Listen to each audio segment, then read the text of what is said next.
പലതരം മന്തികൾ കേട്ടിട്ടുണ്ടില്ലേ? അൽഫാം മന്തി, peri peri മന്തി, honey അൽഫാം, cheesy അൽഫാം, അങ്ങനെ പലതും കേട്ടിട്ടുണ്ടില്ലേ? അപ്പോൾ ഇപ്രാവശ്യം ഞങ്ങൾ പെരുന്നാളിന് കൂടിയപ്പോൾ ഞങ്ങൾ വാങ്ങിച്ചത് അൽഫാം പൊള്ളിച്ചതാണ് കേട്ടോ.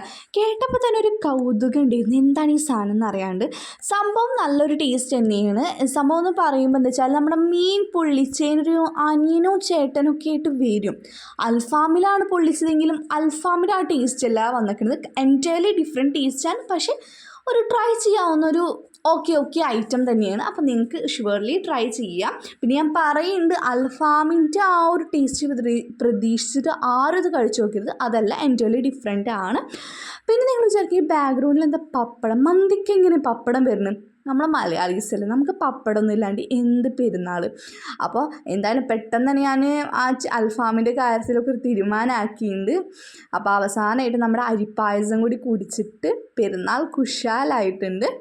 അപ്പോൾ നമ്മൾ കുറേ ആയി വീഡിയോസൊക്കെ ഇട്ടിട്ട്, ഇനി നമ്മൾ എന്തായാലും ചാനലിൽ തുടരെ വീഡിയോസ് ഉണ്ടാവും. അപ്പോൾ എല്ലാവരും വെയിറ്റ് ആക്കാം കേട്ടോ.